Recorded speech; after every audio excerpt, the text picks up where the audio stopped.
আরজিকর কাণ্ডে আন্দোলন থামছেই না।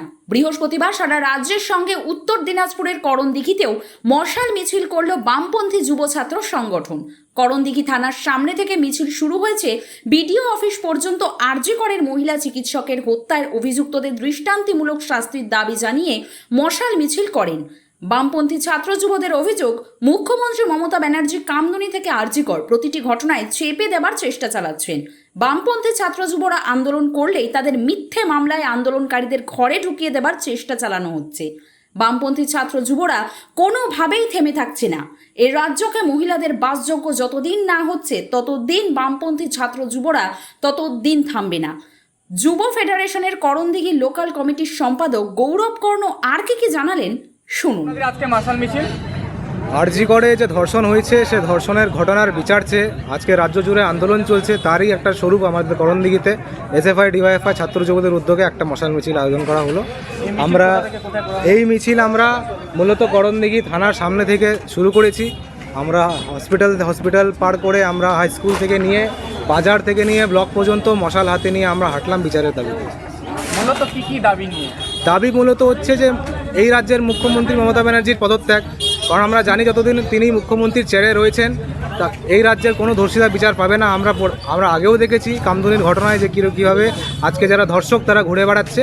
তাই আমরা বলছি মুখ্যমন্ত্রীকে পদত্যাগ করতে হবে এবং সিবিআইকে তাড়াতাড়ি সে ধর্ষকদের ধরে শাস্তি দিতে হবে। আপনার নাম? আমার নাম গৌরব কর্ণ, এসএফআই করণদিঘি লোকালের সম্পাদক। মহিলা নেত্রী ঐশানী বাগচি কি জানালেন শোনাবো। কারণ আপনারা জানেন যে এই সময় রাজ্যে দাঁড়িয়ে নারী ধর্ষণ এবং খুনের একটা রাজত্বে পরিণত হয়েছে এই পশ্চিমবঙ্গ রাজ্য। আরজিকর মেডিকেল কলেজ অ্যান্ড হসপিটালের মতো ইনস্টিটিউটের ভেতরে একজন কর্মরত মহিলা ডাক্তারকে রাত্রিবেলা তার ডিউটি চলাকালীন তাকে ধর্ষণ করা হয় এবং খুন করা হয়। সেই ঘটনার আজকে এতগুলো দিন পার হয়ে গেছে, কিন্তু একজন সঞ্জয় ছাড়া সিভিক ভলেন্টিয়ার অন্য কাউকে এখনও ধরা যায়নি। এখনও পর্যন্ত এমনকি সেই আরজিকর মেডিকেল কলেজের প্রিন্সিপালকেও অ্যারেস্ট করা সম্ভব হয়নি। অথচ মমতা ব্যানার্জির পুলিশ আমাদের বামপন্থী ছাত্র যুবদের আন্দোলনের ওপর বারবার নেমে আসছেন এবং বারবার আমাদের আন্দোলনকে ছত্রভঙ্গ করার চেষ্টা করছেন, আক্রমণ করছেন, মিথ্যে মামলা দিচ্ছেন এবং আমাদেরকে ঘরে ঢোকাবার চেষ্টা করছেন। কিন্তু তিনি ভুলে যাচ্ছেন যে আমরা এই রাজ্যকে এই নারীদের বাসযোগ্য করে তবেই যাব।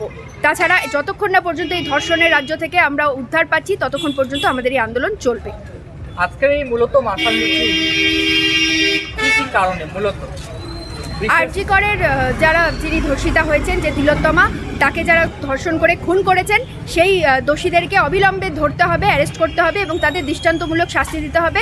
আমাদের সিবিআই থেকে শুরু করে এই রাজ্যের পুলিশ কারোর ওপর কোনো ভরসা নেই। আমরা বলছি বিচার বিভাগীয় তদন্ত করতে হবে এবং তাদেরকে দৃষ্টান্তমূলক শাস্তি দিতে হবে। আপনার নাম? ঐশানী বাগচি, ডিওয়াইএফআই রাজ্য কমিটির সদস্য। আরজিকর কাণ্ডে বিচারের দাবিতে সারা দেশ আন্দোলন করলেও সিবিআই তদন্তের অগ্রগতি নিয়ে সন্দেহ প্রকাশ করছেন। তবে কবে এই বিচার? সরকারকে আমরা জানাই ঠিক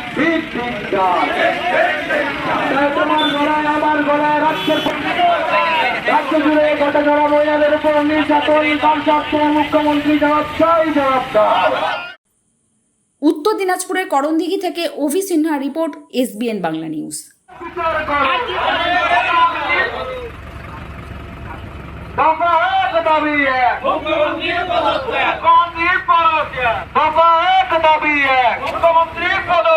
রাজ্য জুড়ে ঘটে চলা মহিলাদের উপর নির্যাতন, পুলিশ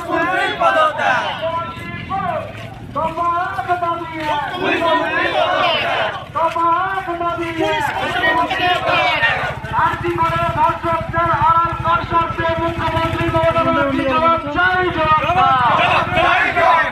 রাজ্য জুড়ে ধর্ষকদের আড়াল করা মমতা ব্যানার্জির মহিলাদের উপর নির্যাতনের বিরুদ্ধে